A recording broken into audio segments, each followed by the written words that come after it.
In Greek mythology, Charon is the ferryman of Hades who carries souls of the newly deceased across the rivers Styx and Acheron that divided the world of the living from the world of the dead. A coin to pay Charon for passage, usually an obolus or danake, was sometimes placed in or on the mouth of a dead person. Some authors say that those who could not pay the fee, or those whose bodies were left unburied, had to wander the shores for 100 years. In the catabasis mytheme, heroes such as Aeneas, Dionysus, Heracles, Hermes, Odysseus, Orpheus, Pirithous, Psyche, Theseus and Sisyphus journey to the underworld and return, still alive, conveyed by the boat of Charon. Genealogy. Charon is the son of Nyx and Erebus.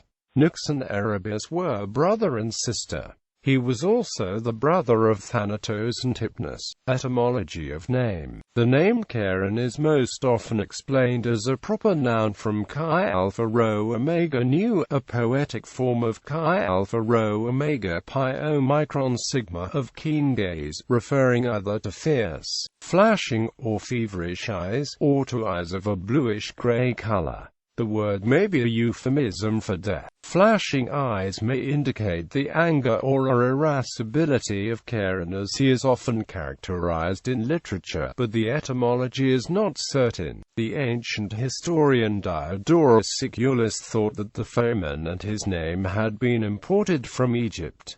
Appearance and demeanor. Charon is depicted frequently in the art of ancient Greece. Attic funerary vases of the 5th and 4th centuries BC are often decorated with scenes of the dead boarding Charon's boat. On the earlier such vases, he looks like a rough, unkempt Athenian seaman dressed in reddish-brown, holding his ferryman's pole in his right hand and using his left hand to receive the deceased.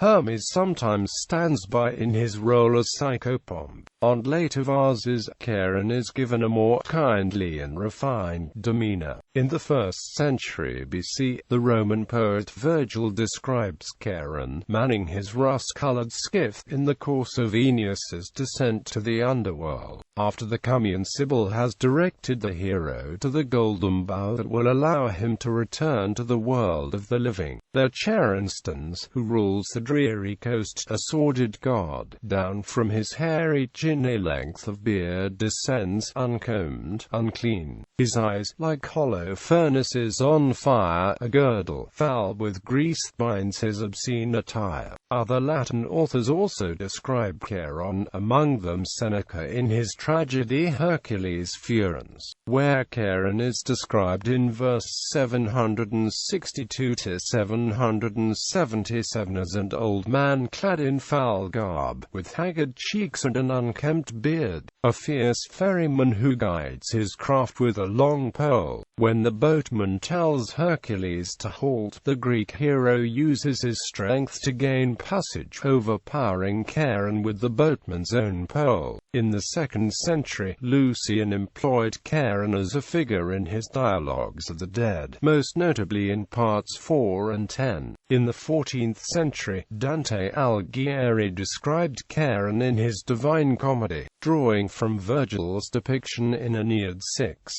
Charon is the first-named mythological character Dante meets in the underworld. In Canto 3 of the Inferno, Dante depicts him as having eyes of fire. Elsewhere, Charon appears as a mean-spirited and gaunt old man or as a winged demon wielding a double hammer, although Michelangelo's interpretation, influenced by Dante's depiction in the Inferno, shows him with an oar over his shoulder, ready to beat those who delay. In modern times, he is commonly depicted as a living skeleton in a cowl, much like the Grim Reaper. The French artist Gustave Doré depicted Charon in 2 of his illustrations for Dante's Divine Comedy. The Flemish painter Joachim Patinier depicted Charon in his Crossing the River Styx, and the Spanish painter José Benlliure Weigel portrayed Charon in his La Barca de Carante.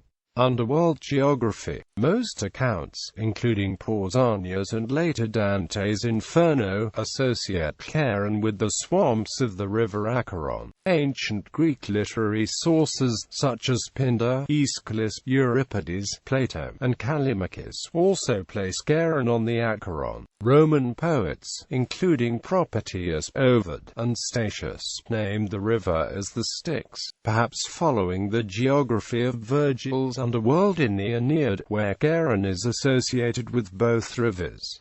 In astronomy, Charon, the second dwarf planet of the Pluto-Charon system, is named after him. Haros, and modern usage. Haros is the modern Greek equivalent of Charon, and usage includes the curse, "You'll be eaten by Haros," or "I was in the teeth of Haros." During the Korean War, the Greek expeditionary force defended an outpost called Outpost Harry.